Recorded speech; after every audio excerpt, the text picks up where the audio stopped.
साथियों, welcome back. आप सभी लोगों का बहुत बहुत स्वागत है मेरे यूट्यूब चैनल पर। आज फिर हम लोग इस ऑनलाइन क्लास के माध्यम से देखेंगे एक महत्वपूर्ण विषय के बारे में। और ये विषय एग्जाम के साथ साथ हमारे जीवन से जुड़ा हुआ एक महत्वपूर्ण विषय, और इसको अपने जीवन से जोड़कर देखने का प्रयास करें ताकि हम जो पढ़ते हैं वो हमारे जीवन में सार्थक हो सके और जीवन जीने में मददगार हो सके।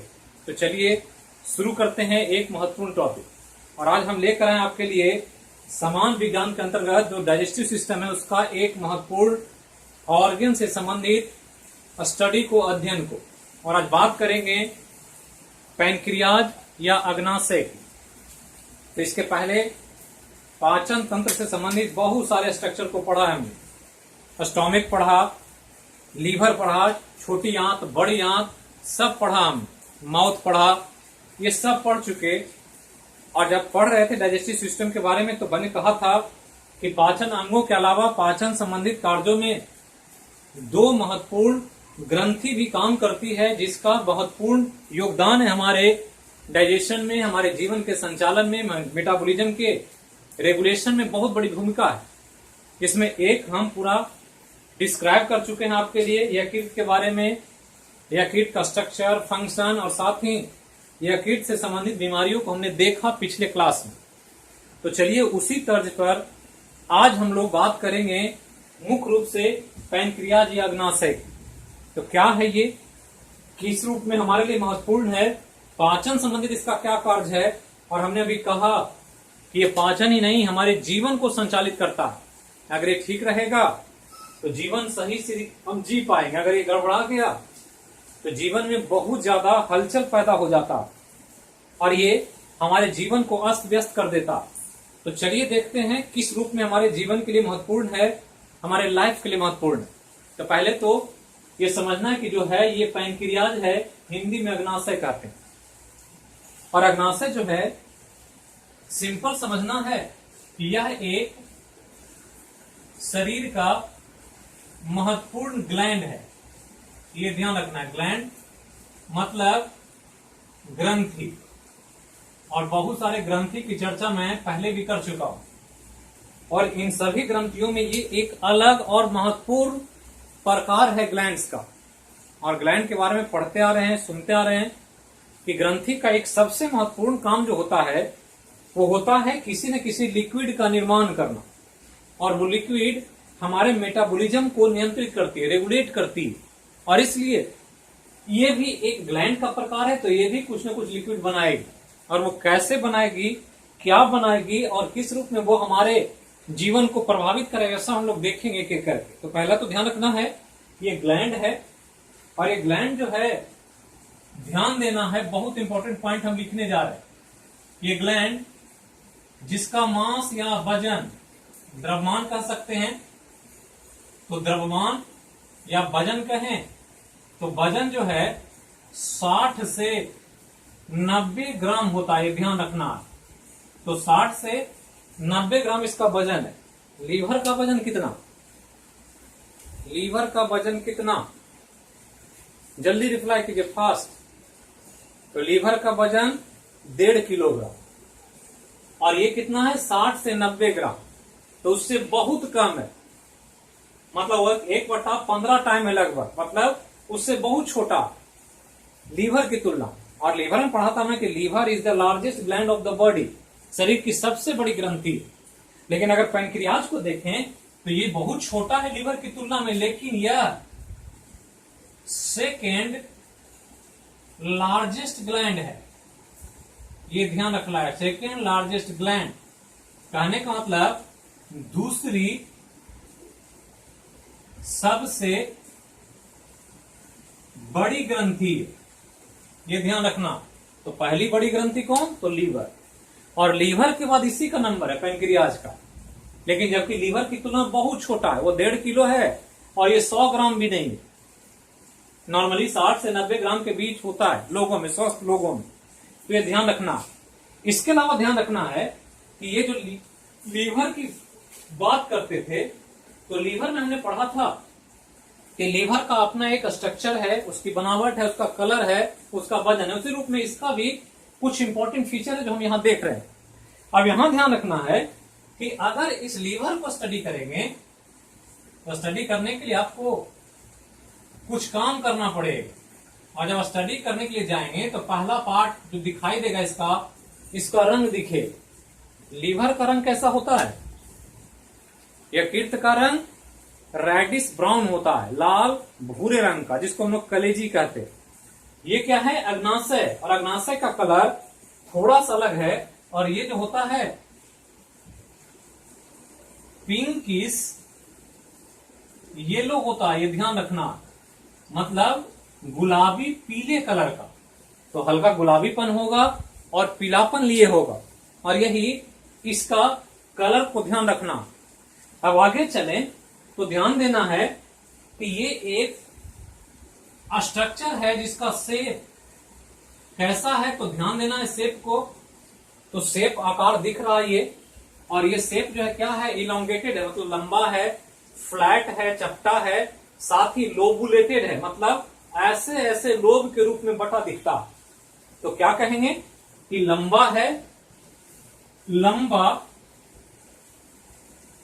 चपटा, और तथा लोबुल, मतलब खंड में बटा हुआ, खंड में बटा हुआ दिखता है। ये ध्यान रखना, अलग अलग टुकड़ों के रूप में।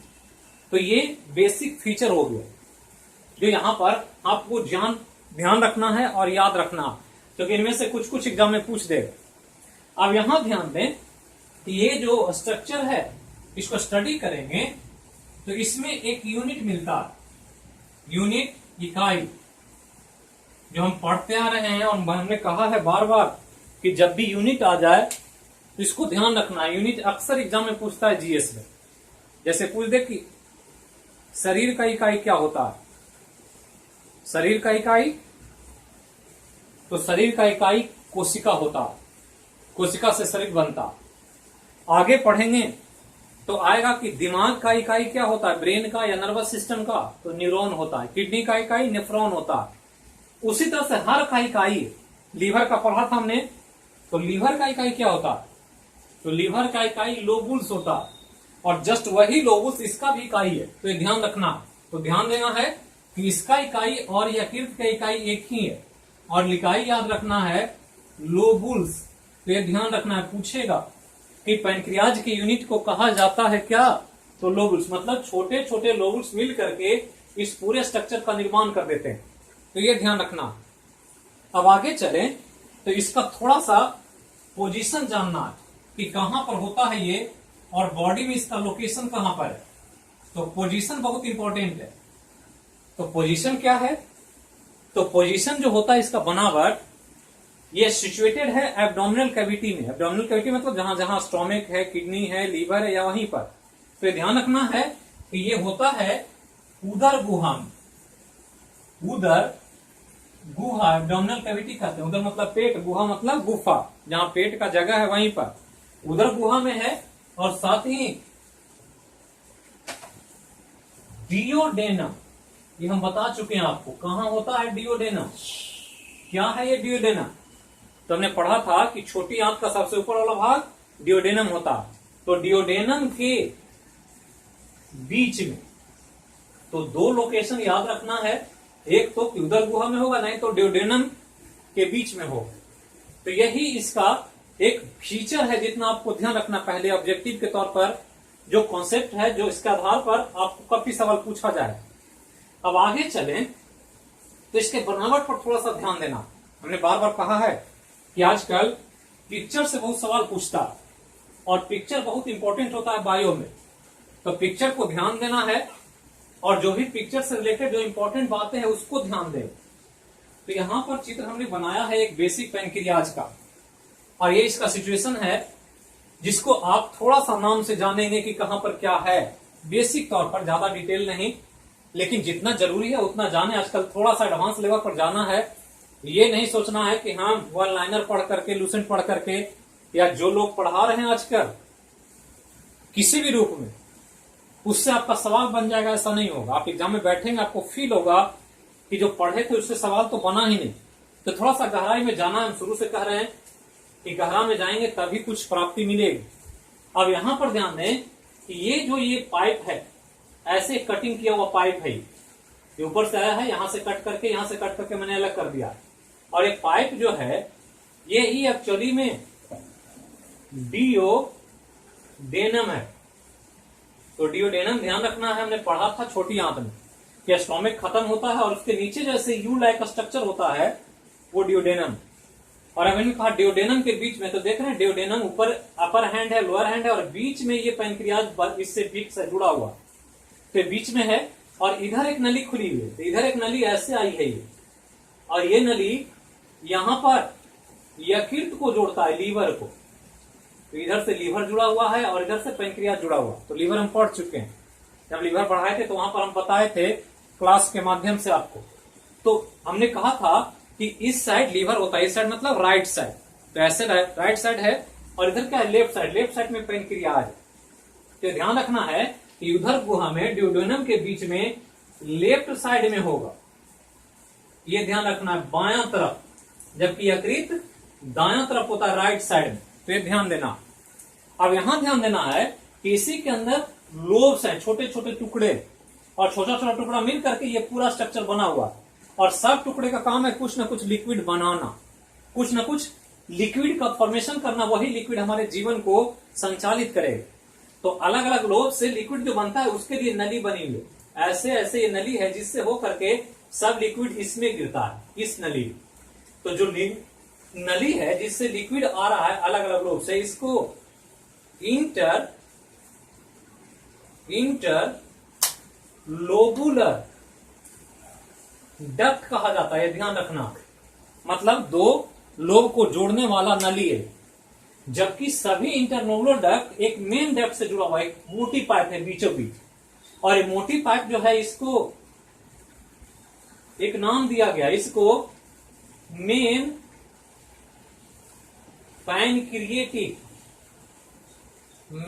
पैनक्रिएटिक डक्ट कहा जाता है।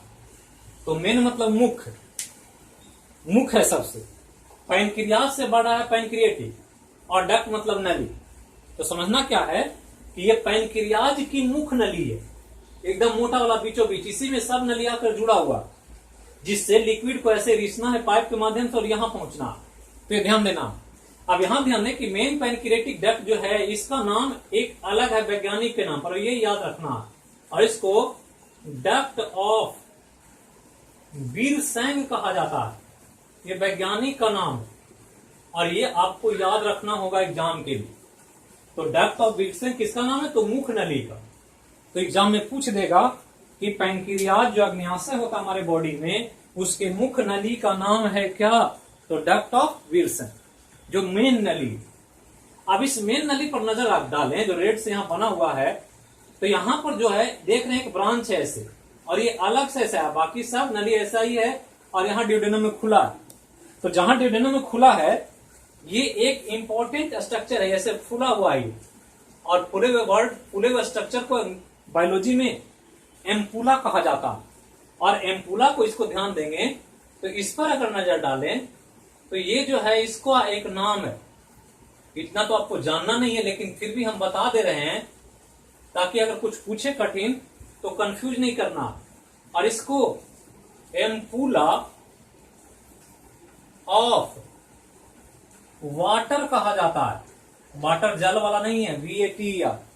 तो एम्पुला ऑफ वाटर, तो ये जो मुख नली है वो एम्पुला ऑफ वाटर में खुलता है, मतलब जो जो लिक्विड बनेगा वो इसी में गिरेगा और यहां से डिओडेनम में चला है। तो सब में लिक्विड है ऐसे, और ये लिक्विड आ रहा है, और लिक्विड कहां गिरेगा? यहां गिरेगा, और जब ये भर जाएगा तो लिक्विड डिओडेनम में चला है। यही फंक्शन है इस पैनक्रियाज का, जो ये काम करेगा उसका लिक्विड इसी नली से होते हुए एम्पुला ऑफ वाटर से डिओडेनम में चला है। लेकिन यहां देख रहे हैं कि इस मुख नली से एक शाखा टूटी हुई है, एक ब्रांच ऐसा आया और ये अलग से जुड़ा हुआ, और इसको कहते हैं एसेसरी पैनक्रिएटिक, मतलब ये जो है सहायक नली, मतलब मुख नली तो है, या मुख नली के अलावा एक असिस्टेंट नली है, सहायता करती है पैनक्रियाज की। और सहायता जो करती है इसको एक नाम दिया गया है, जिसे डक्ट ऑफ सैंटोरिन्स, डक्ट ऑफ सैंटोरिन्स कहा जाता। तो इतना ही चीज आपको स्ट्रक्चर से ध्यान रखना। मुखनली का नाम, मुखनली का नाम डक्ट ऑफ विर्स है, या इसका पूरा नाम मेन पैनक्रिएटिक डक्ट। इसका सहायक नली है तो एसेसरी पैनक्रिएटिक डक्ट कहते हैं, मतलब सहायता करेगा ये। और ये सहायता करने वाली का नाम अलग वैज्ञानिक के नाम पर है, जिसको डक्ट ऑफ सैंटोरिन्स कहते हैं। यहां जो है मुख नली पर एक खुला हुआ स्ट्रक्चर, उसका नाम एम्पुला ऑफ वाटर, अलग अलग लोबुल से इंटरलोबुलर डक्ट है, और जहां खुल रहा है वो डियोडेनम। तो इतना ही चीज आपको स्ट्रक्चर से ध्यान रखना है पैनक्रियाज में।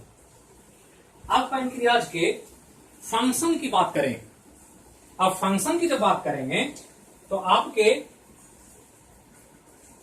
स्टडी के अंतर्गत इसके हिस्टोलॉजी को देखना होगा, मतलब इसको काट करके देखना होगा कि अंदर में कैसा, किस तरह का अंदर में इसकी संरचना होती है और किस पार्ट से कौन सा फंक्शन काम करता।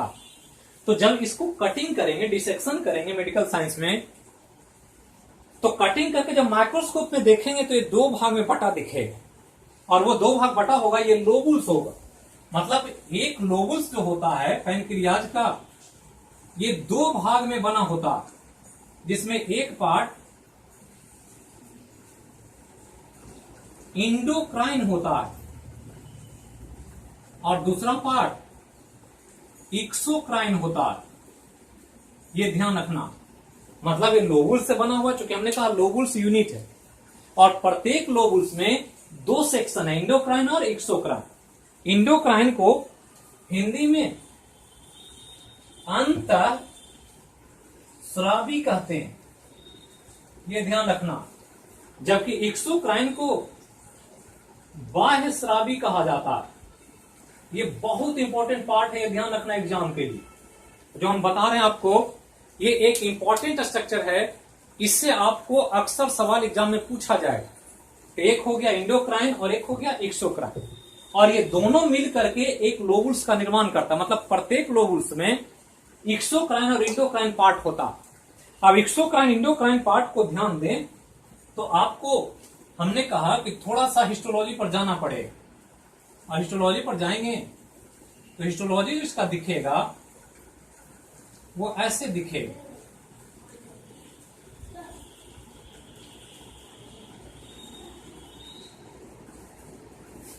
इस प्रकार से ये आपको दिखाई देगा।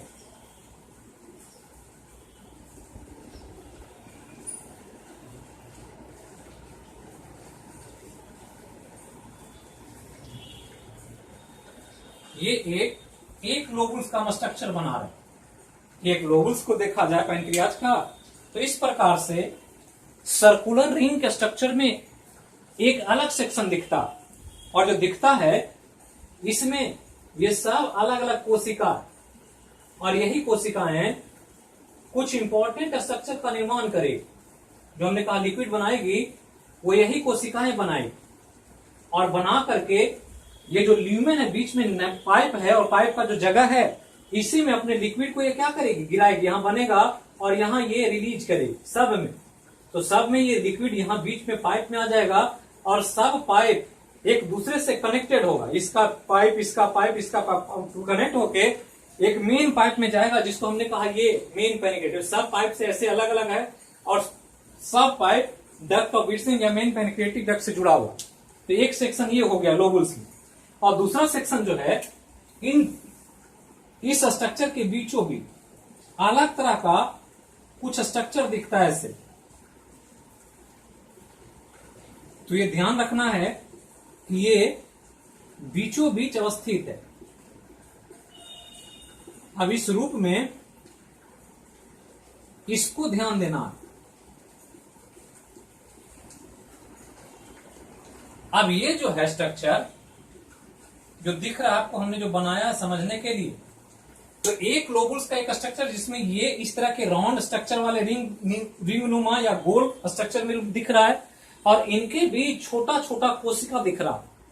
अब ये अलग लिक्विड बनाएगा, और ये जो गोल गोल है अलग लिक्विड बनाएगा, और सब लिक्विड इन सब के बाहर जो निकलेगा वो पाइप के माध्यम से, मतलब इसका पाइप ऐसे, इसका पाइप ऐसे और इसका पाइप ऐसे अगर आ रहा है तो फाइनली ये सभी पाइप ऐसे जुड़ेगा और जुड़ करके ये एक पाइप हो जाएगा ऐसे।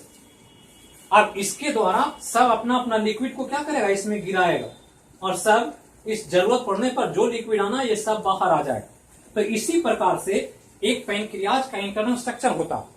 अब यहां ध्यान देना कि जो स्ट्रक्चर हमने बनाया इसको जब स्टडी करेंगे तो पता चलेगा कि ये जो गोल वाला है ये इसका एक्सोक्राइन पार्ट है।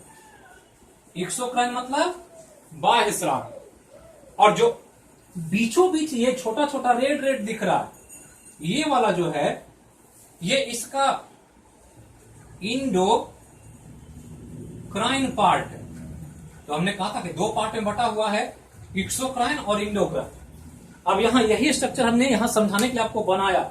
ये जो राउंड स्ट्रक्चर में है वो एक्सोक्राइन है और बीच में जो छोटा छोटा सेल है वो इंडोक्राइन, और ये दोनों मिल करके ये पूरे पैनक्रियाज का निर्माण कर देती है। और इसलिए यहां पर इस स्ट्रक्चर में या इस ऑर्गन में स्टडी करने पर पता चलता है कि ये पूरे शरीर का एक यूनिक स्ट्रक्चर है जिसके द्वारा दो तरह के काम होते हैं। एक काम जो एक्सोक्राइन ग्लैंड करता है और दूसरा काम जो इंडोक्राइन ग्लैंड करता है।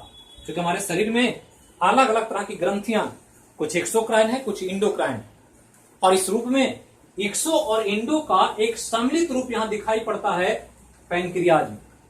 तो इतना आप पहले ध्यान रखें। अब आगे चलें, इसके स्ट्रक्चर के आधार पर जो आपको बताया गया उसको अगर स्टडी करेंगे तो पता चलेगा कि यह जो है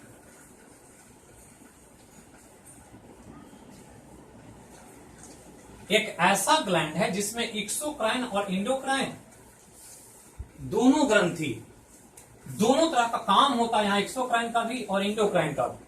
और इसलिए पैनक्रियाज जो है ये, इस पैनक्रियाज को जब स्टडी करेंगे डिटेल में तो पता चलेगा कि पैनक्रियाज एक मिक्स्ड ग्लैंड, ये ध्यान रखना, मिक्स्ड ग्लैंड मतलब मिश्रित ग्रंथि।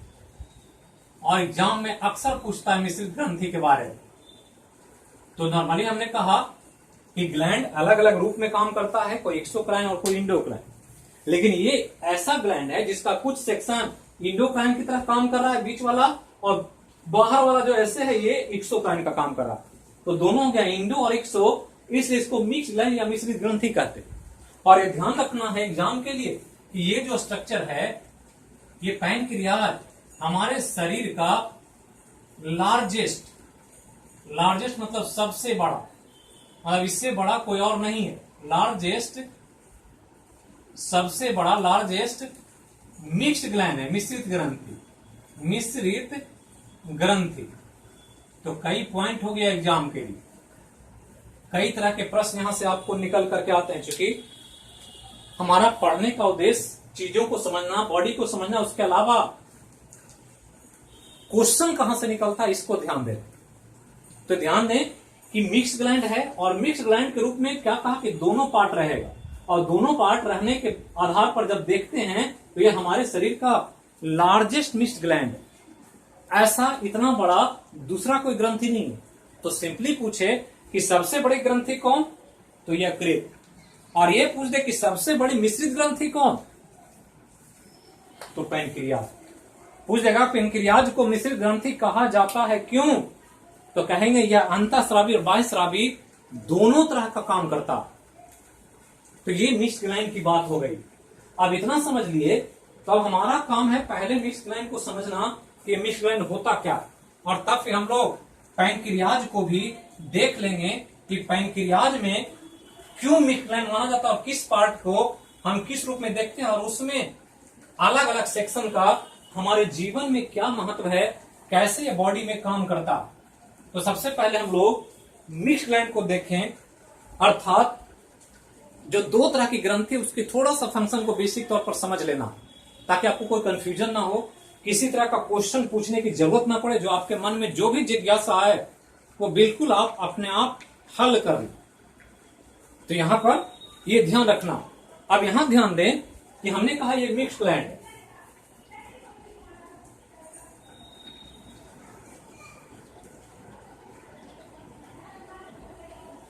और मिक्स्ड ग्लैंड कितने तरह का? 2 तरह का, एक एक्सोक्राइन और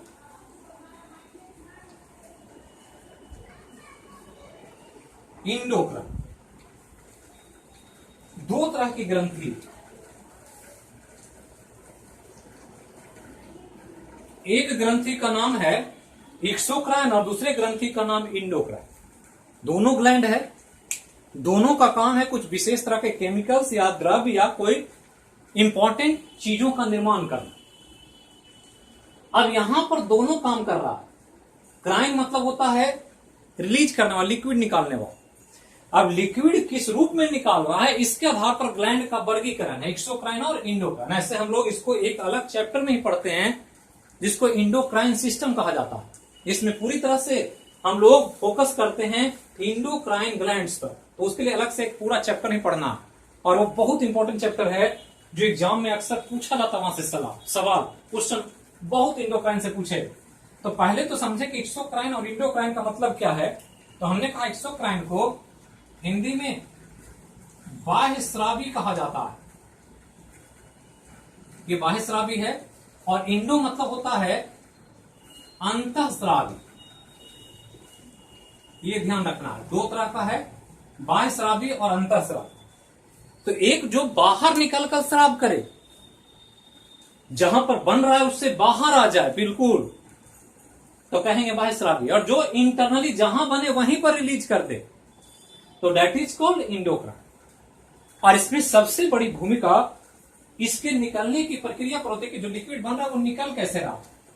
तो कोई भी ग्लैंड जो होता है वो एक लोबुलर स्ट्रक्चर होता है, मतलब एक बैलून जैसा, पैकेट जैसा स्ट्रक्चर हो।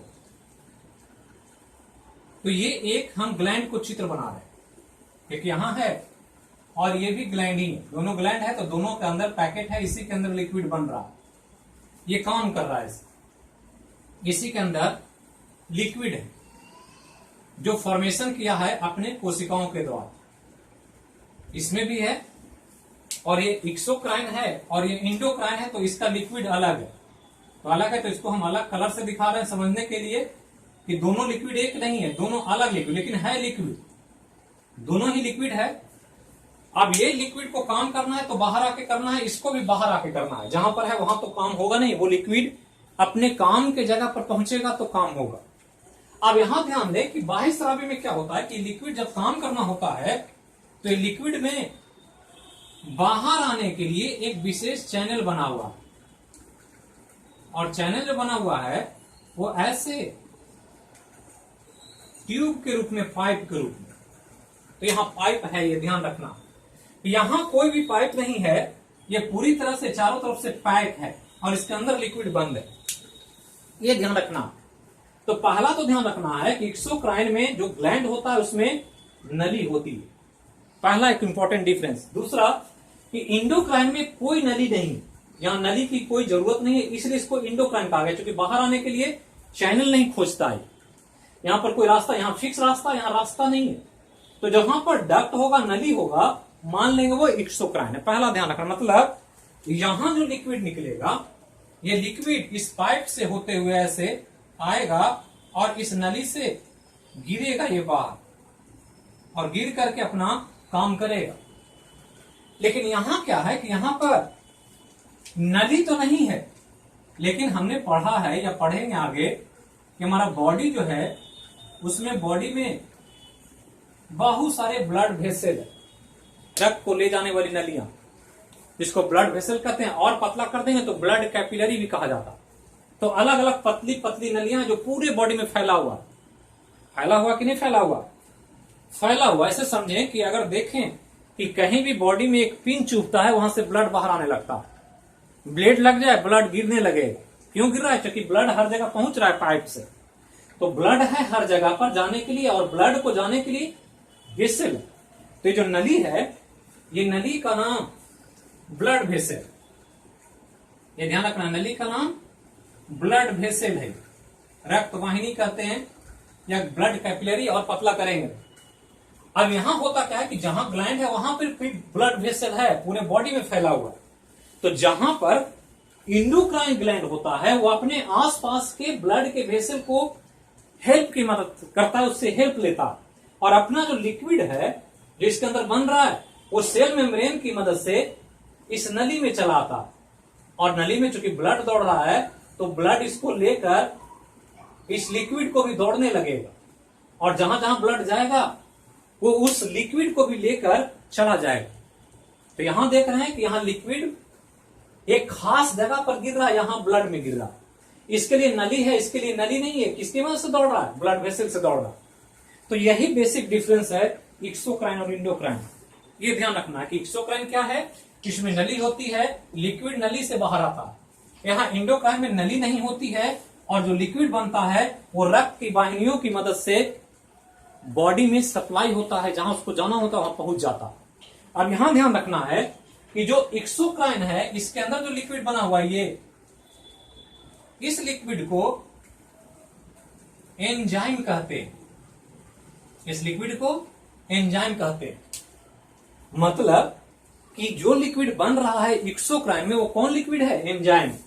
जबकि यहां जो बन रहा है, ये जो अंतःस्राव में बन रहा है ये वाला, इसको हार्मोन कहा जाता है। तो एक हो गया एंजाइम और एक किया हार्मोन। तो इतना चीज पहले ध्यान रखना, एक्सोक्राइन और इंडोक्राइन। बाकी इसको हम और डिटेल में पढ़ते हैं।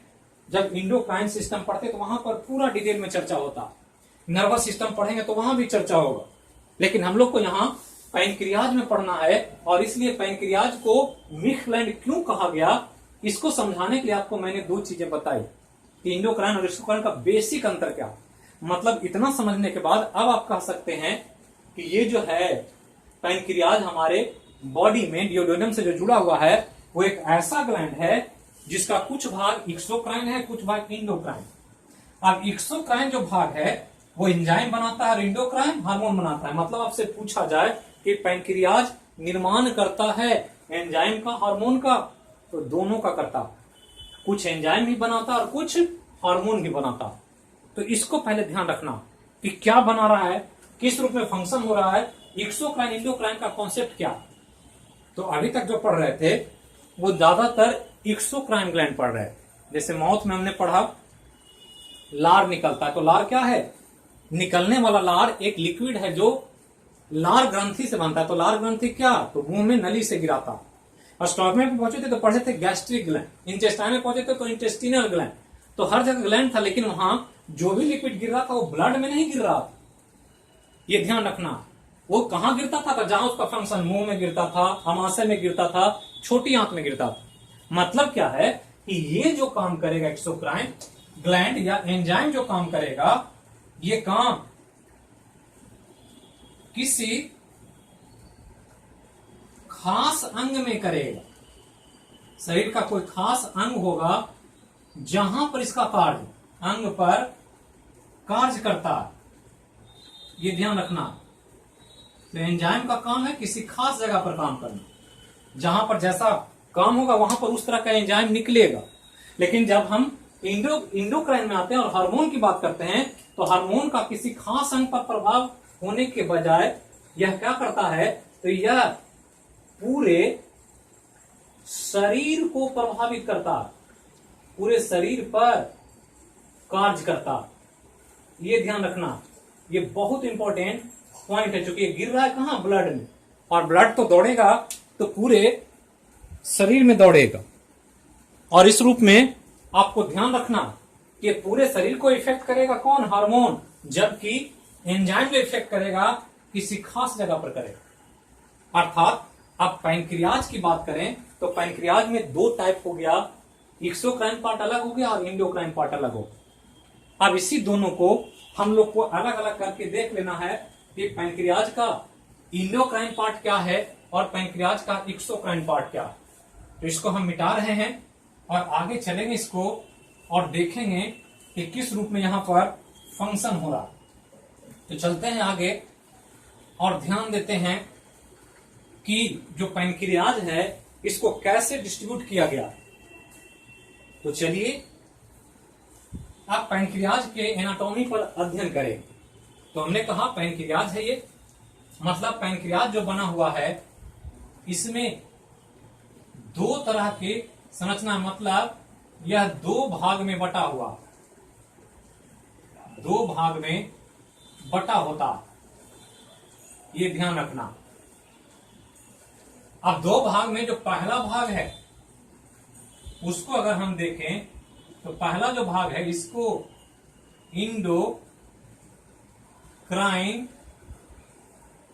इंडोक्राइन पार्ट कहते हैं, ध्यान रखना। जबकि दूसरा जो पार्ट है इसको एक्सोक्राइन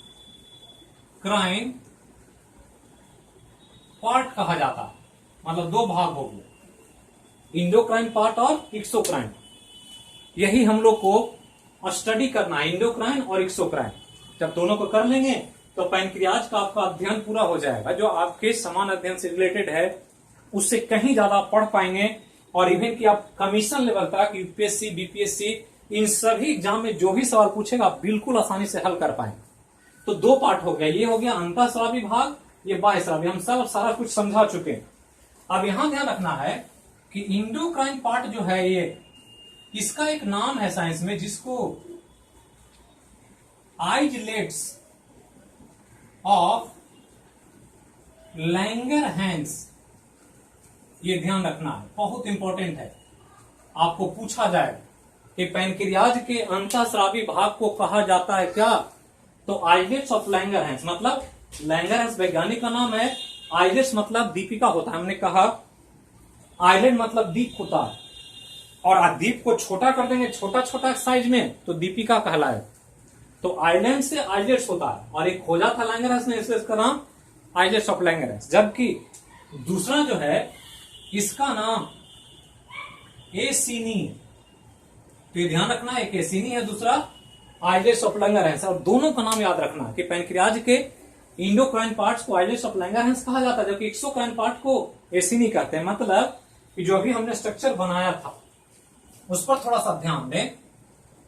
तो ये हमने कहा कि एक लोबुल्स जो होता है पैनक्रियाज का, इसमें इस तरह से संरचनाएं पाई जाती है, जिसमें ऐसे कुछ एक्सोक्राइन और कुछ इंडोक्राइन पार्ट्स है। इसमें ऐसे सेल्स हैं जो इसका निर्माण कर रहे हैं, जो पैनक्रियाज का एक्सोक्राइन पार्ट। तो ये एक्सोक्राइन पार्ट है जो रिंग के रूप में दिख रहा, और इसके बगल में सब सेल है। तो ये सेल है, कोशिकाएं हैं। तो ये जो करेगा, ये इंपॉर्टेंटली काम क्या करेगा, तो उसको ध्यान रखना है कि यह जो है ये एक्सोक्राइन का पार्ट का काम करेगा। तो ये एक्सोक्राइन है ऐसे, ये ध्यान रखना है। और इसके बीच में हमने कहा था कि छोटी छोटी कोशिकाएं होती, यही कोशिका है ऐसे, जिसको हमने अभी आपको समझाया कि कैसे ये काम करता है और क्या इसका इंपॉर्टेंस है। तो ये जो है ध्यान रखना है कि ये जो है ये इसका एक्सोक्राइन पार्ट, ये वाला क्या है, एक्सोक्राइन पार्ट। जो बड़ा वाला गोल गोल है ये एक्सोक्राइन पार्ट, ये एक्सोक्राइन पार्ट है। और एक्सोक्राइन पार्ट का नाम क्या है, एसिनी। एक्सोक्राइन पार्ट का नाम एसिनी, मतलब ये बड़ा वाला जो गोल गोल है यही क्या है, एसिनी। और बीच में क्या है, छोटी छोटी सेल है। तो चारों तरफ से एक्सोक्राइन पार्ट और बीच में फंसा हुआ है कौन, इंडोक्राइन पार्ट। द्वीप में हम पढ़ते हैं कि जिस भूखंड के चारों तरफ जल होता है और बीच में स्थल होता है तो कहते हैं वो द्वीप, आइलैंड। तो इसी तरह से यहाँ पर जल को समझना है कि जल नहीं है, क्या है, बाहर में एक्सोक्राइन पार्ट है, और उसी के बीच में इंडोक्राइन पार्ट घुसा रहता है। तो बीच में घुसा हुआ, इसलिए इसको आइलैंड के रूप में देखते हैं। और आइलैंड है इसलिए इसका एक नाम है जो आपको ध्यान रखना है। और यही endocrine part islets of Langerhans कहलाता है, ये ध्यान रखना। तो आइलेट्स ऑफ लैंगरहैंस जो पैनक्रियाज का क्या है, इंडोक्राइन पार्ट। तो ये ध्यान रखना है, इंडोक्राइन पार्ट। अब यहां ध्यान दें कि islets of Langerhans endocrine part है, ये क्या बनाएगा, एंजाइम की हार्मोन। आइडल परागण क्या बनाएगा? तो ये जो बनाएगा ये हार्मोन बनाएगा। ये क्या बनाएगा? हार्मोन। और ये जो बनाएगा ये क्या बनाएगा? एंजाइम बनाएगा।